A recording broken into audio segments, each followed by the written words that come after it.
Siz nasıl tanıştınız Dilşat? Nasıl tanıştık? Ne bileyim nasıl tanıştık. Kendin çıktın geldin. Rabia Hanım'ın şotuna evlendik. Zaten ben Rabia mı siz tanıştırdınız? ben 150-200 kadın bana ayarladılar. Gittim ben. 150-200 kadın sana ayarladılar. 200'den fazla. Çevrem çok. Ben gidiyorum. Selamünaleyküm, aleykümselam. Adana'ya gittim, Antep'e gittim, İzmir'e gittim, Konya'ya gittim, İstanbul. Gidiyorum, selamünaleyküm, aleykümselam. Mesela Ayşe bir kadın bulur, dayı gel diyor, burada bir bayan. Gidiyorum, selamünaleyküm, aleykümselam. Ne istiyor? Bana bir daire verirsin. Daire lafını etti mi, ben diyorum o zaman hiç konuşmayalım. Hep böyle kapandı. 99'u. Çünkü ya daireci gibi selamünaleyküm, aleykümselam dedik. Hemen daireye ver, gel bir hele, sana altın bileziğini yapayım, nikahını yapayım, 1-2 sene sonra daire de alırım. Yok, şimdi daire, belli ki çarpacak. Şimdi ben bunu istemeye gittiğim zaman bunlar hiç laf etmediler. Zaten bir de bu met etti ya, bu dedi dayı dedi, temel bırakma tam sana göre bir bayan dedi. Kefili benim dedi, rahat edersin dedi, rahat ol. Mumar da dedi, karısı da deyince tamam dedim. Dedim ben sana 50 gram meyze, altın yaparım, nikahını yaparım. Benim borcum var bankaya. 3 sene sonra sana 2 oda bir ara kızına yakın bir yerden de ev alırım.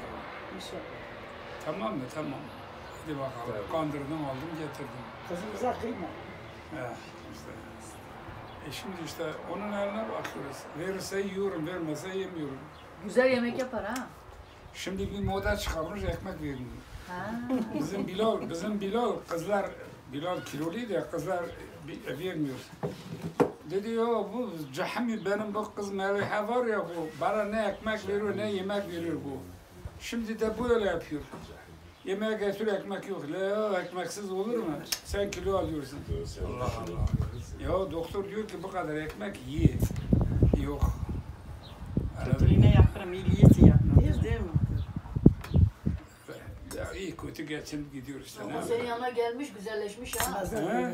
Senin yanına gelmiş, güzelleşmiş. Benim yanıma geldi, kilo aldı, Vay güzelleşti. haşu. Zayıfladım. 85'ten 75'e düştüm. Teyze sahnesi. Benim yanımda iş yok, güç yok, bir şey yok. Bahçemiz var, salatalıklar 15 gündür biz yiyoruz.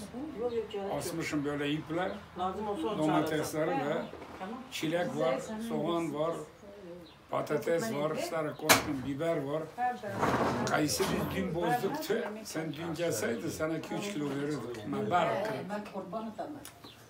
Taçık ve çiçek yiyip çıkarım. Çiçeğe kadar koş. Bahçeye çiçeğe çıkarmış. Ta dor şekerin ta donan ise dor.